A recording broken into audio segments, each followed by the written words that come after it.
একমাত্র ব্যক্তি যিনি একই সাথে বাংলাদেশের প্রায় সবকটি জঙ্গি সংগঠনের নেতৃত্ব দিয়েছেন, একমাত্র জঙ্গি যিনি সেনাবাহিনীর ভেতর থেকে আবিষ্কৃত হয়েছিলেন।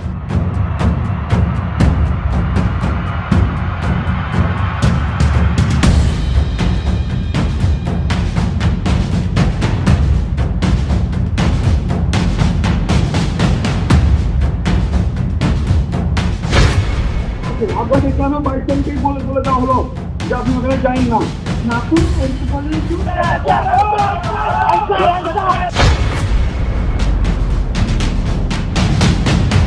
আইএসপিআর এর সংবাদ বিজ্ঞপ্তিতে জানানো হয়, সেনার কুয়ের মাধ্যমে শেখ হাসিনাকে সরিয়ে দেওয়ার একটি ব্যর্থ চেষ্টা নস্যাৎ করে দেওয়া হয়েছে।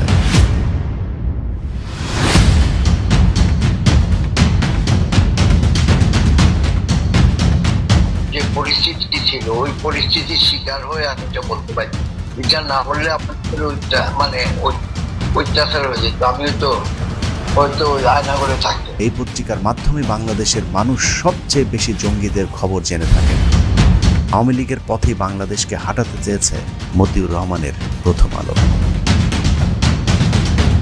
সুযোগ পেলে প্রথম আলো আবারও জ্বলে উঠবে। সেই আগুন সামাল দেওয়ার প্রস্তুতি এদেশের আলেম সমাজের আছে কিনা সেটা একটু ভেবে দেখার বিষয়।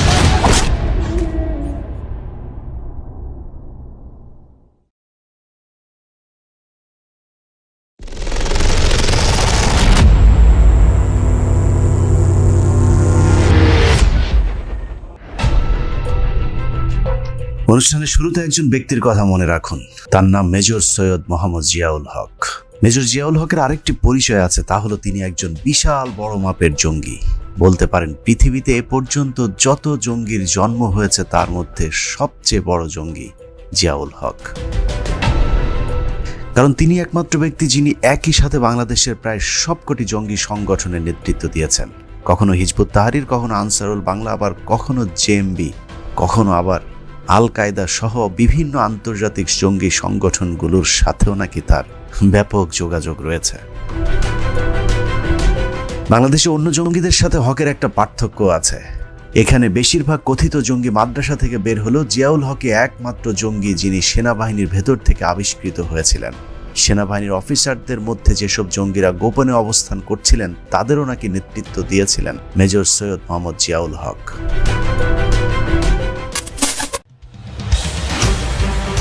মেজর থেকে জিয়া কিভাবে জঙ্গি হয়ে গেলেন সেই আলাপে একটু পরে আসব। আগে বাংলাদেশের একটি নামকরা পত্রিকা সম্পর্কে আপনাদেরকে একটু ধারণা দিয়ে আসি, কারণ আজকের অনুসন্ধানের একটি পক্ষ ওই পত্রিকাটি। এই পত্রিকার মেজর জিয়ার নামের সাথে জঙ্গি খেতাব যুক্ত হওয়ার পেছনে একটা গভীর সম্পর্ক রয়েছে। শুধু মেজর জিয়া নয়, এই পত্রিকার মাধ্যমে বাংলাদেশের মানুষ সবচেয়ে বেশি জঙ্গিদের খবর জেনে থাকেন। জঙ্গিরা মাঠে কার্যক্রম শুরু করবার আগেই এই পত্রিকার অফিস তা জেনে যায়, আর তারা যা জানে সেটাই আইনশৃঙ্খলা বাহিনীকে জানানো হয়। এরপর আইনশৃঙ্খলা বাহিনী ঠিক সেভাবেই কাজ করে যেভাবে এই পত্রিকাটি চায়। আর পত্রিকাটি সেটাই চায় যেটা আমাদের পাশের দেশ ভারত চায়। যে পত্রিকার কথা বলছি তার নাম প্রথম আলো। পত্রিকাটি সম্পর্কে আপনাদের সকলেরই মোটামুটি জানা আছে, কিন্তু আজকে আপনাদের নতুন কিছু তথ্য জানাবো যেভাবে হয়তো এর আগে কখনো চিন্তা করেননি। 1998 সালের 4 নভেম্বর প্রথম প্রকাশিত হয় প্রথম আলো। মাত্র 26 বছরে তারা সবাইকে টপকে গিয়েছে, এমনকি যেসব পত্রিকা তাদের আগে যাত্রা শুরু করেছিল তাদেরকেও। ফেসবুকে তাদের এখন 22 মিলিয়নের কাছাকাছি ফলোয়ার, প্রায় 5 মিলিয়ন ফলোয়ার রয়েছে ইউটিউব চ্যানেলেও। প্রতিষ্ঠার সময় যা কিছু ভালো তার সঙ্গে প্রথম আলো স্লোগানে শুরু হয় পত্রিকাটির যাত্রা। 2008 সালে সেই স্লোগান পাল্টে রাখা হয় বদলে দাও, বদলে যাও। এরপর 2013 সালে পত্রিকাটির 15তম প্রতিষ্ঠা বার্ষিকীতে নতুন স্লোগান নির্ধারণ করা হয়, পথ হারাবে না বাংলাদেশ। এসব স্লোগানগুলো আপনাদের কাছে স্বাভাবিক মনে হলেও প্রথম আলোর প্রতিটি স্লোগানের পেছনে রয়েছে বিশেষ উদ্দেশ্য, ষড়যন্ত্র আর চক্রান্ত। 1998 সালে যা কিছু ভালো তার সঙ্গে প্রথম আলো স্লোগানের উদ্দেশ্য ছিল তৎকালীন আওয়ামী লীগ সরকার ভালো, তার সঙ্গে চলনীতিতে চলবে প্রথম আলো। এরপর পুরো বিএনপি জামাতের শাসন আমলে প্রথম আলো নতুন কোনো স্লোগান আবিষ্কার করেনি। 2008 সালে নির্বাচনের ঠিক আগে প্রথম আলো স্লোগান তোলে বদলে দাও, বদলে যাও। প্রথম আলো সে বদলে দেয়া, বদলে যাওয়ার মানে ছিল বিএনপিকে বদলে আওয়ামী লীগকে ক্ষমতায় নিয়ে আসা। এরপর আবারও 5 বছর একই স্লোগানে চলেছে প্রথম আলো। কিন্তু 2024 সালে নির্বাচনের ঠিক আগে আবারও স্লোগান দেয় পত্রিকাটি, তা হলো পথ হারাবে না বাংলাদেশ। এ স্লোগানের উদ্দেশ্য ছিল বাংলাদেশ যে পথে ছিল সেই পথেই হাঁটবে, অর্থাৎ আওয়ামী লীগ সরকারি ক্ষমতায় থাকবে। যে কারণে 2013 থেকে 2024 সাল পর্যন্ত প্রথম আলো আর কোনো নতুন স্লোগান তোলেনি, কারণ আওয়ামী লীগের পথেই বাংলাদেশকে হাঁটাতে চেয়েছে মতিউর রহমানের প্রথম আলো।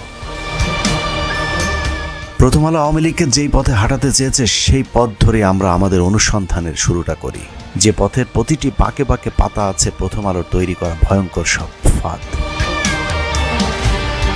সেই ফাঁদে গেল 15 বছরে কমপক্ষে 50,000 ধর্মপ্রাণ দেশপ্রেমিক মুসলমানকে জেল খাটতে হয়েছে, জীবন দিতে হয়েছে অন্তত কয়েক হাজার মানুষকে। যারাই বাংলাদেশকে ভালোবেসেছে, বাংলাদেশের স্বাধীনতার চিন্তা করেছে, তাদের জন্য 15 বছরের এই দীর্ঘ পথটা ছিল ঘন কালো অন্ধকার এক মৃত্যুপরী। আমরা এই পথের শুরুটা যেখান থেকে হয়েছিল ঠিক সেখান থেকে হাঁটা শুরু করব।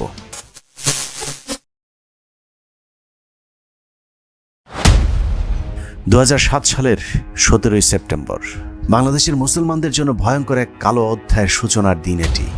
এদেশের মানুষ হয়তো কল্পনাও করতে পারেনি কত বড় এক ফাঁদে পা দিতে যাচ্ছে 16 কোটি মুসলিম অধ্যুষিত প্রিয় এই বাংলাদেশ। 2007 সালের ওই দিন প্রথম আলোর রম্য ম্যাগাজিন আলপিনে মহানবী হযরত মুহাম্মদ সাল্লাল্লাহু আলাইহি ওয়াসাল্লামকে নিয়ে ব্যঙ্গাত্মক একটি কার্টুন প্রকাশ করা হয়। প্রথম আলো জ্ঞাতসারি কার্টুনটি প্রকাশ করেছিল কারণ তারা জানত 90% মুসলমানের এই দেশে এরকম একটি কার্টুন ছাপলে তার ব্যাপক প্রতিক্রিয়া হবে। প্রথম আলোর সেই পরিকল্পনা সফল হয়েছিল। পত্রিকাটির ওই কার্টুনের বিরুদ্ধে সারা দেশে বিক্ষোভে ফেটে পড়েছিল বাংলাদেশের ধর্মপ্রাণ মুসলমানেরা। প্রিয় নবীজির সম্মানে মুসলমানদের সেই ক্ষোভ বিক্ষোভকে বহির্বিশ্বের কাছে ধর্মীয় উন্মাদনা হিসেবে প্রমাণ করার সেই মিশন সফল হয়েছিল প্রথম আলোর। ইসলাম ফোবিয়ায় ভুগতে থাকা পশ্চিমা বিশ্ব প্রথম আলোর সেই ট্যাবলেট ভালোভাবেই গিলেছিল।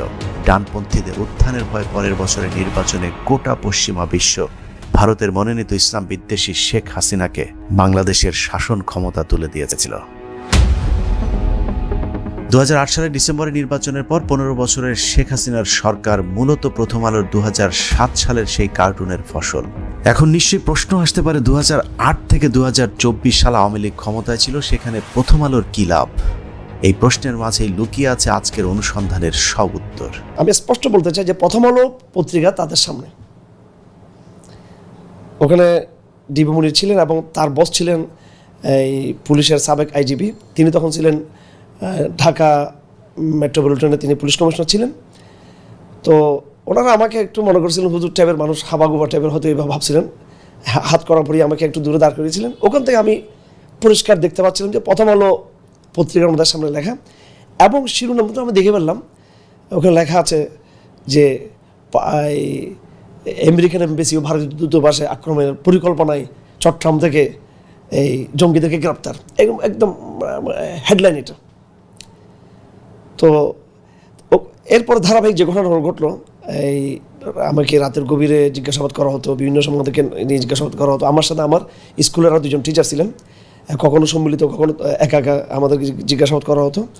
আমার সাথে যেটা করছে সেটা আমি দেখছি যে ওনারা বিভিন্ন জিজ্ঞাসাবাদের সময় বিভিন্ন মিডিয়ার সাথে তারা ফোনে আলাপ করতেন। মূলত রাজনৈতিক দল হিসেবে আওয়ামী লীগ এবং পত্রিকা হিসেবে প্রথম আলো দুটি পরিচালিত হয় ভারতের পরামর্শে। ভারতের জন্য প্রথম আলো এবং আওয়ামী লীগ একটি আরেকটির পরিপূরক। 15 বছরের যত হত্যা খুন হয়েছে তার জন্য শেখ হাসিনা যতটুকু দায়ী, প্রথম আলোর ঠিক ততটুকুই দায়ী। 3 মেয়াদের শাসনে শেখ হাসিনার সরকার যতবার সংকটে পড়েছে ততবারই প্রথম আলো ত্রাণকর্তা হিসেবে ছুটে এসেছে শেখ হাসিনার পাশে। প্রথম আলোর জন্য আওয়ামী লীগের পাশে থাকার সেই পরীক্ষার শুরুটা হয় 2009 সালের বিডিআর হত্যাকাণ্ডের মধ্য দিয়ে। সেই পরীক্ষার শুরু থেকে শেষ পর্যন্ত পুরো সময় জুড়ে আওয়ামী লীগের বিপদের বন্ধু হয়ে পাশে ছিল প্রথম আলো। 2009 সালের 25 ফেব্রুয়ারি বিডিআর হত্যাকাণ্ড নিয়ে তখনও কেউ স্পষ্ট করে কিছু বলতে না পারলেও প্রথম আলো 26 তারিখের পত্রিকায় শিরোনাম করেছিলেন বিডিআর জওয়ানদের বিদ্রোহ। 26 তারিখের সেই পত্রিকাটি প্রিন্ট হয়েছে আগের রাত 12টার আগে। সেই লেখা হয়েছে নিশ্চয়ই তারও কিছুক্ষণ আগে, অথচ প্রথম আলোর প্রথম পৃষ্ঠা জুড়ে সবকটি শিরোনামে বিডিআর জওয়ানদেরকে বিদ্রোহী হিসেবে প্রতিষ্ঠিত করবার চেষ্টা করা হয়েছে। বিজয় নামে বিডিআর অফিসারদেরকে হত্যা করার এই পরিকল্পনা ছিল অত্যন্ত সুপরিকল্পিত, আর প্রথম আলোর পরিকল্পনা ছিল তার চেয়েও অনেক বেশি নিখুঁত। পত্রিকায় কি শিরোনাম হবে, কোন নিউজ হবে, কারা বিশেষজ্ঞ হিসেবে মতামত দেবেন সবই প্রস্তুত করে রেখেছিল প্রথম আলো। 25 তারিখের ঘটনায় ওই সময় সেনাবাহিনীতে যারা কর্মরত ছিলেন তারাও পরিষ্কারভাবে কিছু বলতে না পারলেও প্রথম আলোতে 26 তারিখের শেষ পাতায় তাৎক্ষণিক প্রতিক্রিয়ার কলামে মেজর জেনারেল অবসরপ্রাপ্ত আজিজুর রহমানের একটি লেখা ছাপা হয়েছিল। ভারতীয় রয়ের এজেন্ট এই আজিজ কোনো ধরনের তদন্ত ছাড়াই বলে দিয়েছিলেন এ বিদ্রোহ পঞ্জীভূত ক্ষোভের বহিঃপ্রকাশ। একই অবস্থা 27 তারিখের পত্রিকার। পরের দিনের পত্রিকাটির শিরোনাম করা হয় অবশেষে আত্মসমর্পণ। আলোচনার মাধ্যমে বিডিআরের 33 ঘন্টার শ্বাসরুদ্ধকর বিদ্রোহের অবসান। সব মিলিয়ে 26শে ফেব্রুয়ারি 2009 থেকে পরের এক মাস জুড়ে প্রথম আলো যে সংবাদ প্রকাশ করেছে তার বিশ্লেষণ করলে দাঁড়ায় বিডিআরের সৈনিক আর সেনাবাহিনীর অফিসারদের মধ্যে অপারেশন ডাল ভাত নিয়ে যে দ্বন্দ্ব ছিল সেটারই বহিঃপ্রকাশ 25 তারিখ বিডিআরের বিদ্রোহ। তারপর থেকে প্রতি বছর 25শে ফেব্রুয়ারি এলেই বিডিআর হত্যাকাণ্ড নিয়ে ফলো আপ নিউজ করেছে প্রথম আলো। সেই নিউজগুলোর প্রতিটাতেই ইনিয়ে বিনিয়ে বোঝানো হয়েছে বিডিআরের সৈনিকরা নৃশংসভাবে অফিসারদেরকে হত্যা করেছে। এর বাইরে দেশ সেরা এই পত্রিকাটির কোনো তথ্য নেই। 2009 থেকে 16 সাল পর্যন্ত প্রতি বছরই প্রথম আলো একই কথা বলেছে। বিডিআর হত্যাকাণ্ড নিয়ে মর্মস্পর্শী মুখরোচক আবেগঘন সংবাদের মাধ্যমে মায়া কান্না দেখালো 7 বছর ধরে বিডিআর হত্যাকাণ্ডের সাথে ভারত জড়িত থাকার খবর প্রথম আলোর সহজ সরল সাংবাদিকদের মাথায় একবারের জন্যও আসেনি। অনুসন্ধানী প্রতিবেদন না করে কৌশলে হত্যাকাণ্ডকে বিদ্রোহ হিসেবে প্রমাণিত করতে ধারাবাহিক চেষ্টা চালিয়েছে মতিউর রহমানের নেতৃত্বে প্রথম আলো। প্রথম আলো যাদেরকে নিয়ে কলাম লিখেন কিংবা প্রথম আলোতে যারা কলাম লিখেন তাদের অন্য কোনো যোগ্যতা না থাকলেও একটি যোগ্যতা থাকতেই হবে, সেটা হলো তাদেরকে ভারতপন্থী বুদ্ধিজীবী হতে হবে। হয়েছে কি ভাই, আমাদের জঙ্গি সংগঠন বা বাংলাদেশটা অস্থিতিশীল করার জন্য সকল প্রচেষ্টা সর্বসময়টা ভারতের, যেই ফর্মেই হোক। জেএমবিটা কিন্তু আপনার ওই যে বলে না চরমপন্থী দলকে নির্মূল করার জন্য তারা সৃষ্টি হয়। প্রথমে দর্শন ঢুকাই দেয় ভারত যে তুমি এই কাম করো, এবং তার যে এক্সপ্লোসিভগুলি দেওয়া হয় পাওয়ার জেল, প্রত্যেকটার গায়ে লেখা মেড ইন ইন্ডিয়া। প্রথম আলো এতদিন ধরে যে প্রচেষ্টা চালিয়ে আসছিল ভারতের সেই পরিকল্পনাকে আরও প্রতিষ্ঠিত করতে 2017 সালে জেনারেল মইনুল ইসলামের একটি সাক্ষাৎকার ছাপা হয়। সেনাবাহিনীতে মইনুলকে সবাই জানে একজন পরিচিত ভারতীয় এজেন্ট হিসেবে, যে কারণে বিডিআরের হত্যাকাণ্ডের পরপরই মইনুলকে বিডিআরের ডিজি হিসেবে নিয়োগ দিয়ে সব আলামত নষ্টের দায়িত্ব দেওয়া হয়েছিল। হত্যাকাণ্ডের অন্যতম মাস্টার মাইন্ড ভারতীয় গুপ্তচর মইনুলকে যে ভারত আগে থেকে বিডিআরের ডিজি বানানোর পরিকল্পনা করে রেখেছিল সেটা বোঝা যাবে। সিপাহী কর্মকর্তায় ব্যবধান ছিল শিরোনামের সাক্ষাৎকারে মইনুলের কাছে প্রথম আলোর একটি প্রশ্ন ছিল, এই হত্যাকাণ্ডের সাথে কি বিদেশি কোনো যোগসূত্র ছিল? সেই প্রশ্নে ভারতীয় চর মইনুল বলেন, বিডিআর হত্যাকাণ্ডের সাথে বিদেশের জড়িত থাকার যে অভিযোগ শোনা যায় তা ভিত্তিহীন। অপারেশন ডাল ভাতের কারণে সৈনিক আর অফিসারদের মাঝে যে দ্বন্দ্ব দেখা দিয়েছিল সেটার কারণেই নাকি বিডিআর বিদ্রোহ হয়েছিল। প্রথম আলো কি প্রশ্ন করবে সেটাও মইনুল জানে, আর মইনুল কি উত্তর দেবে সেটাও প্রথম আলো জানত। মইনুলের মতো প্রমোশন, নারী আর টাকার স্বপ্নে মাতাল হয়ে থাকা অফিসারদের কারণে ভারতীয় চক্রান্ত ভালোভাবেই বাস্তবায়ন করেছিল প্রথম আলো, কিন্তু বাধা হয়ে দাঁড়ায় অন্য আরেকটি দল।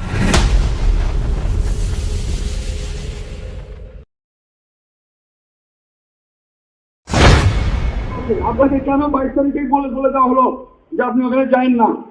না তো এরকম বলেনি তো। এটা হয়েছে ম্যাডাম। না না 22 তারিখে কি আপনাদের কাছে অনেক ভুল তথ্য আছে।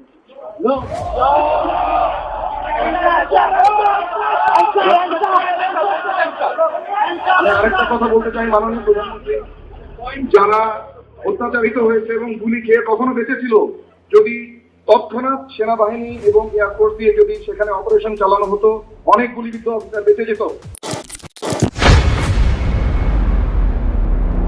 25শে ফেব্রুয়ারি হত্যাকাণ্ডের পর থেকেই দেশপ্রেমিক সেনাবাহিনীর আরেকটি দল ঠিকই বুঝে গিয়েছিল কারা সেনাবাহিনীর অফিসারদেরকে হত্যা করছে, পরিকল্পনা কাদের, আর কারাই বা বাইরে থেকে ইন্ধন জুগিয়েছিল।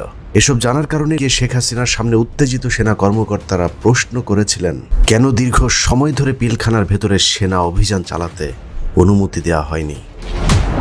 যদি তখন আপনি সেনাবাহিনী পাঠাতেন, ব্ল্যাক পাঠাতেন, আবার আপনার করতো না।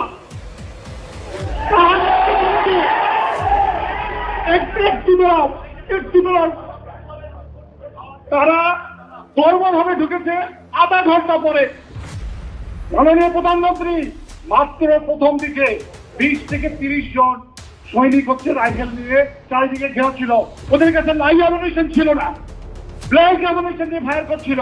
কিন্তু আমি জানি না কেন আপনার মধ্যে কে বুদ্ধি দিল আপনার সংসদে এটা রাজনীতিক বলে সংশোধন করতে হবে, কেন বিদ্রোহের ঘোষণা বিদ্রোহই করতে হবে। চোখে মুখে আগুন জ্বলতে থাকা সেনাবাহিনীর এসব কর্মকর্তাদের রেখে ভারতের পরিকল্পনা যে বাস্তবায়ন করা যাবে না সেটা শেখ হাসিনা সেদিনই বুঝতে পেরেছিলেন, যে কারণে গণভবনে সেদিন যেসব সেনা কর্মকর্তারা হত্যার জবাব চেয়েছিলেন তাদেরকে এক এক করে গুম, খুন কিংবা চাকরি থেকে অব্যাহতি দেওয়া শুরু হয়। এরই মধ্যে দেশপ্রেমিক অফিসাররা বুঝতে পারেন যারা বিডিআর হত্যাকাণ্ডের প্রতিবাদ করেছিলেন তাদেরকে একের পর এক সরিয়ে দেওয়া হচ্ছে সেনাবাহিনী থেকে, আর ভারতীয় রয়ের সদস্যদেরকে তাদের জায়গায় এনে বসানো হচ্ছে। ভারতের এই ষড়যন্ত্র জানার পরই সেনাবাহিনীর কয়েকজন মিলে সিদ্ধান্ত নেন শেখ হাসিনাকে ক্ষমতাচ্যুত করতে না পারলে ভারতের হাত থেকে বাংলাদেশকে বাঁচানো সম্ভব নয়, যে কারণেই দেশের সার্বভৌমত্ব রক্ষার লক্ষ্যে সেনাবাহিনীর ওই অংশটি একটি কূ করার পরিকল্পনা করেন। স্বৈরাচার হাসিনার গেল 15 বছরের দুঃশাসন থেকে বাংলাদেশকে বাঁচানোর সেটিই ছিল প্রথম প্রচেষ্টা। দেশ বাঁচানোর সেই পরিকল্পনার নেতৃত্ব দিয়েছিলেন মেজর সৈয়দ মোহাম্মদ জিয়াউল হক, যার কথা আপনাদেরকে অনুসন্ধানের একদম শুরুতেই কিছুটা বলেছিলাম। অনুসন্ধানের এই অংশে আপনারা জানবেন জিয়া কিভাবে মেজর থেকে জঙ্গি হিসাবে আবির্ভূত হলেন।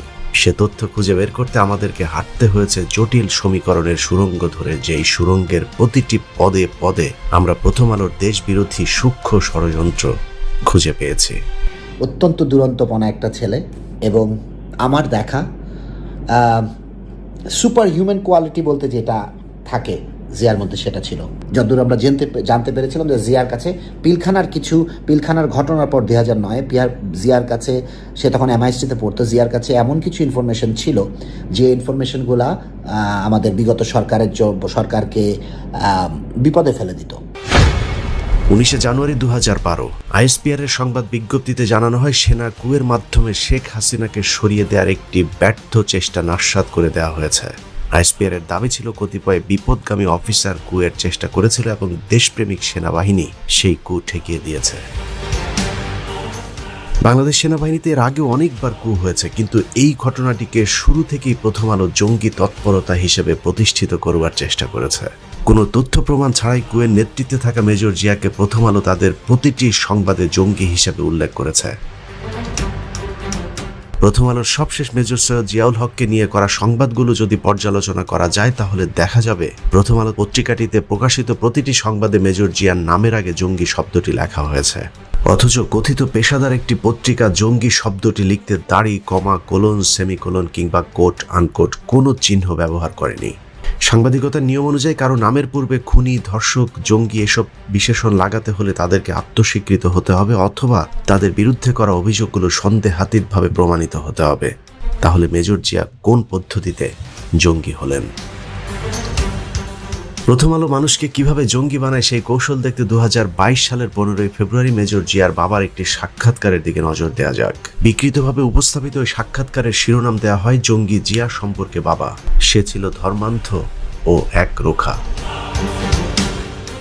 প্রথম আলোর এই সংবাদে দাবি করা হয়েছে জিয়ার বাবা প্রথম আলোকে বলেছেন তার ছেলে ছিলেন একজন ধর্মান্ধ এবং একরোখা। এবার চলুন জিয়ার বাবা আমাদের কাছে কি বলেছেন সেটা একটু জেনে আসি। আপনি বলছেন যে জিয়া হচ্ছে একরোখা এবং ধর্মান্ধ ছিল, এই বক্তব্যগুলিও আপনি কোন পরিস্থিতিতে দিচ্ছেন? তখন যে পরিস্থিতি ছিল ওই পরিস্থিতির শিকার হয়ে আমি যা বলতে পারি, বিচার না হলে আপনার ওইটা মানে অত্যাচার হয়ে যেত, আমি হয়তো আয়না করে থাকতাম। জিয়ার বাবার বক্তব্য অনুযায়ী প্রথম আলোর সাংবাদিক সেদিন জিয়ার বাবার সাথে যে ব্যবহার করেছিলেন সেটা সাংবাদিকতা নয়, বরং অনেকটা সন্ত্রাসীদের কায়দায় কথা বলেছিলেন জিয়ার পরিবারের সাথে। প্রথম আলোর ইচ্ছে মতো বক্তব্য না দিলে জিয়ার বাবাকে গ্রেফতার করার হুমকিও দেন প্রথম আলোর ওই সাংবাদিক। উনি বললো যে আমি সাংবাদিক, only I report against something, মানে উনি নাকি উনি বিশেষ সাংবাদিক বললেন যে জানেন আপনার কিন্তু ক্ষতি হতে পারে, দেখো আমি একটু চেক করতেছি, বুঝলেন? মানে যদি আমি মানে উনার পক্ষে আনসার না করি তাইলে আমার তো আয়না করে দিচ্ছে, মানে কিডন্যাপ ট্রিটমেন্ট করে ফেলবে। মেজর জিয়াকে জঙ্গি বানাতে প্রথম আলো জিয়ার বাবাকে কয়েকটি প্রশ্ন করেছিলেন। তার মধ্যে একটি হলো জিয়া কবে থেকে নামাজ শুরু করেছেন, আর দ্বিতীয়টি জিয়া কয়টি বিয়ে করেছিলেন। প্রথম আলোর কাছে তথ্য ছিল মেজর জিয়ার প্রথম স্ত্রী ক্যান্সারে মারা যাবার পর তিনি দ্বিতীয় বিবাহ করেন। পত্রিকাটির সংজ্ঞা অনুযায়ী নামাজ পড়া এবং দ্বিতীয় বিবাহ করাটাই একজন মানুষকে জঙ্গি বলার জন্য যথেষ্ট।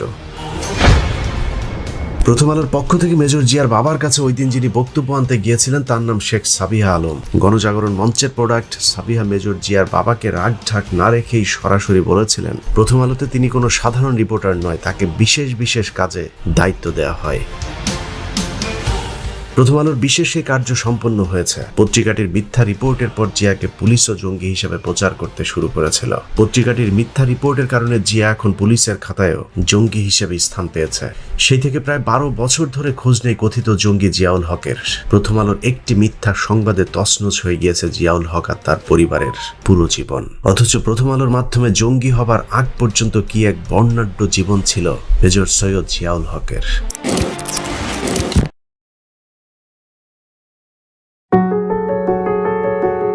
মেজর জিয়ার পুরো নাম সৈয়দ মোহাম্মদ জিয়াউল হক। গ্রামের বাড়ি মৌলভীবাজার জেলার মোস্তফাপুরে।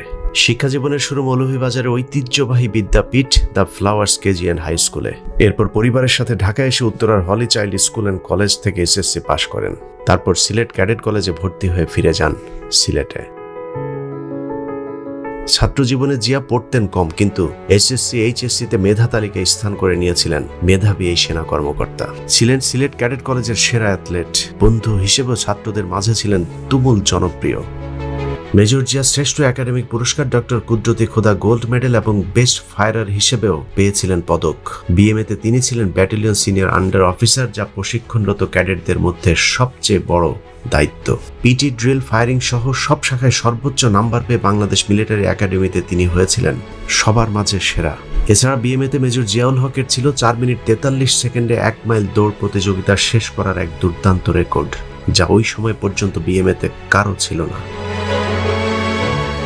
Major Ziaul Haq junior command and staff কোর্সেও প্রথম হন। যদিও ওই কোর্সে আরো 2-3টি লং কোর্সের প্রথম সারির অফিসাররা ছিলেন, জিয়া সেই কোর্সে রেকর্ড ব্যবধানে প্রথম স্থান অধিকার করেছিলেন। Major Jia was outstanding officer of 21st long course. He was sword of honor. খুঁজে খুঁজে দেখলাম একটা 3 জন ক্যাপ্টেনের পেলাম, তারা হলো আর্মিতে তাদের ক্যাপ্টেন হিসাবে বেস্ট ক্যাপ্টেন। এক নম্বরে হলো ক্যাপ্টেন জিয়া। ক্যাপ্টেন জিয়া এমন ইন্টেলিজেন্ট অফিসার, যে সময়ে কম্পিউটার আর্মিতে চালুও হয় নাই, সে সময় হি ওয়াজ এক্সপার্ট ইন আইটি এবং আইটি এক্সপার্ট ছিল এবং আউটস্ট্যান্ডিং ব্রিলিয়ান্ট। আইকিউ তার ছিল টপ লেভেলের আইকিউ। তো আমি জিওসি কে নাম দিলাম, স্যার আপনি সিলেক্ট করেন এখান থেকে। জিওসি 1 নম্বরটা টিক করে দিলেন। জিয়াকে আনা হলো ডিভিশন হেডকোয়ার্টারে। তো ডিভিশন হেডকোয়ার্টার স্টাফ হিসেবে I had and everybody had very good relation. General ইয়েও বলতে পারবেন, এখন আমি যার নাম বললাম, হ্যাঁ উনিও বলতেন, উনি তো ওনার ডাইরেক্ট আন্ডারে ছিলেন এই ক্যাপ্টেন জিয়া। তার কাজকর্ম এত সুন্দর, এত গোছালো, যে একজন সামরিক অফিসার যেটা হওয়া উচিত।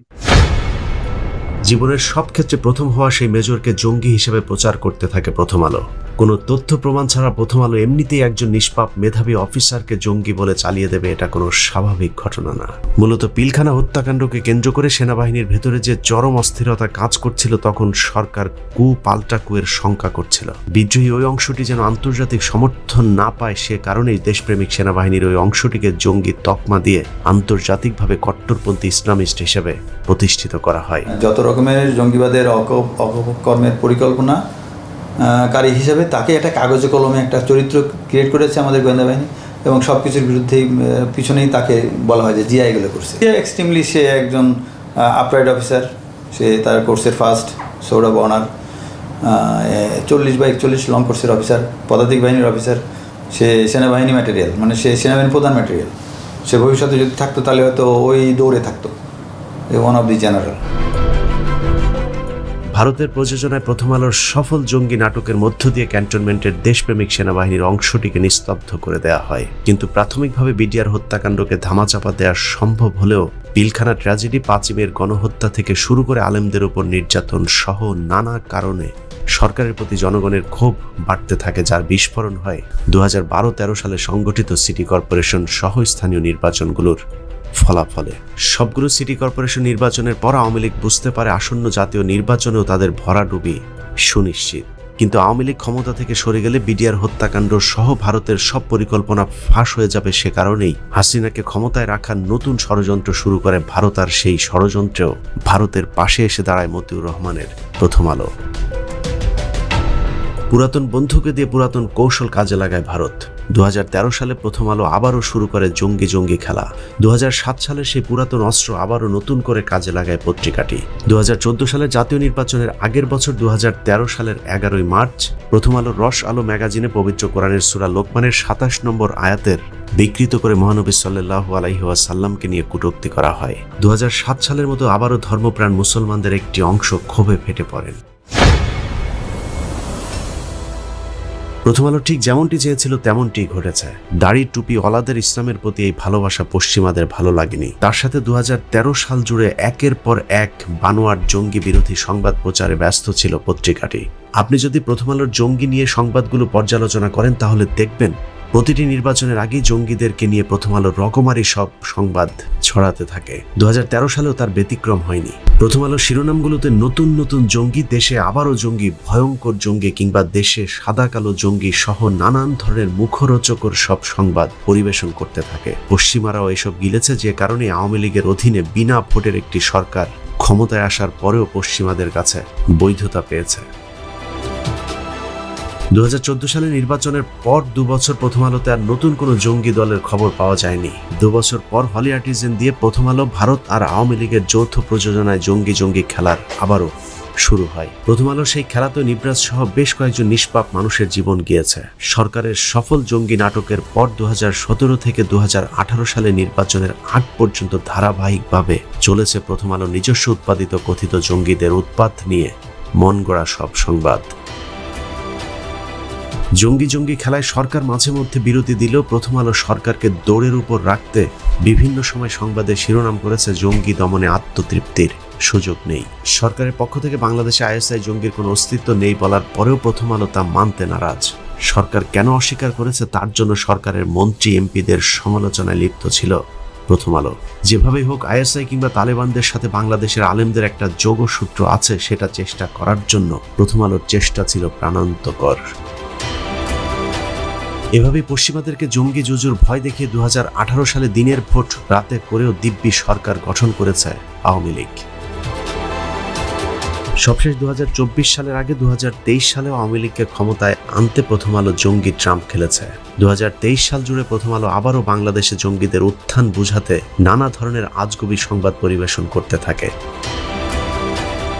জঙ্গি গোষ্ঠীর কেন হঠাৎ আবির্ভাব, দোষটা কার, এই শিরোনাম দিয়ে 2023 সালের শুরুটা হয় প্রথম আলোর। তারপর পুরো বছর জুড়ে চলেছে জঙ্গিদেরকে নিয়ে নানান ধরনের মিথ্যা বানোয়াট সংবাদ। কোথাও বলা হয়েছে দেশে নতুন জঙ্গি সংগঠন, কোথাও আবার আল কায়দা পন্থী বাংলাদেশি জঙ্গিদেরকে নিয়েও দুশ্চিন্তায় ছিল প্রথম আলোর মতিউর রহমান গঙেরা।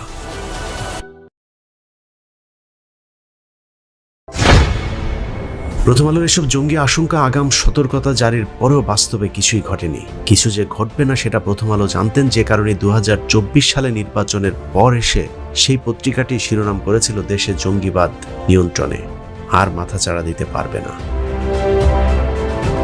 এভাবেই প্রথম আলোর সৃষ্ট কথিত জঙ্গিদের কখনো উত্থান আবার কখনো পতন হয়েছে। এই উত্থান পতনের ভয়ঙ্কর খেলায় অসংখ্য আলেমের জীবন কেড়ে নিয়েছে। জঙ্গি আস্তানায় অভিযানের নামে 6 মাসের বাচ্চা সহ বোমায় উড়িয়ে দেওয়া হয়েছে পুরো পরিবার। কথিত জঙ্গিদের মধ্যে যাদেরকে বাঁচিয়ে রাখা হয়েছে তাদের জীবনের উপর দিয়েও বয়ে গেছে কাল বৈশাখী ঝড়। প্রথম আলোর জঙ্গি ঝড়ে ছন্ন ছাড়া হয়ে যাওয়া আলেমদের মধ্যে অন্যতম একজন মাওলানা হারুন ইজহার। 2009 সালে আওয়ামী লীগ ক্ষমতায় আসার পর থেকে কয়েক দফায় আটক হন আলোচিত এই আলেম। আটকের পর কখনো গুম, কখনো আটক, আবার কখনো রিমান্ডের নামে চালানো হয়েছে তার উপর অবর্ণনীয় নির্যাতন। সবচেয়ে ভয়ঙ্কর বিষয় হলো তার গুম হয়ে থাকার ওই সময়টাতে বিভিন্ন সংস্থা তাকে যখন জিজ্ঞাসাবাদ করত, সেই সময় সব ক্ষেত্রে প্রথম আলোর একজন সাংবাদিক সরাসরি কিংবা টেলিফোনে যুক্ত থাকতেন। আর প্রথম আলোর সাংবাদিক যেটা প্রশ্ন করতেন সেটাই স্বীকারোক্তি হিসাবে বিভিন্ন সংবাদ মাধ্যমকে জানাতো আইন শৃঙ্খলা বাহিনীগুলো। হারুন ইজহারের মতো ঠিক একইভাবে অসংখ্য আলেমকে নির্যাতন করেছে শেখ হাসিনার ইসলাম বিদ্বেষী সরকার, যে সরকারের পুরোটা সময় জুড়ে পাশে ছিল প্রথম আলোর মতিউর রহমান। বিএনপি চেয়ারপারসন বেগম খালেদা জিয়া জঙ্গিদের সঙ্গী এমন শিরোনামে 2016 সালে সংবাদ প্রচার করে প্রথম আলো। তৎকালীন তথ্যমন্ত্রী হাসানুল হক ইনুর বরাত দিয়ে প্রথম আলো লেখে, খালেদা জিয়া গণতন্ত্রের টুপি পরে জঙ্গিদের রক্ষা করতে চান। খালেদা জিয়াকে জঙ্গি তকমা দিয়ে তাকে সন্ত্রাসের মা উপাধি দেওয়ার প্রস্তাব তোলে এই প্রথম আলো। বিএনপি নেতারা জঙ্গি গোষ্ঠীর প্রধান পৃষ্ঠপোষক ইনুর এরকম উস্কানিমূলক বক্তব্যের বরাত দিয়ে প্রথম আলো বেগম খালেদা জিয়ার সহ পুরো বিএনপিকে জঙ্গিবাদের মদতদাতা হিসেবে প্রতিষ্ঠিত করবার চেষ্টা চালিয়ে যায়।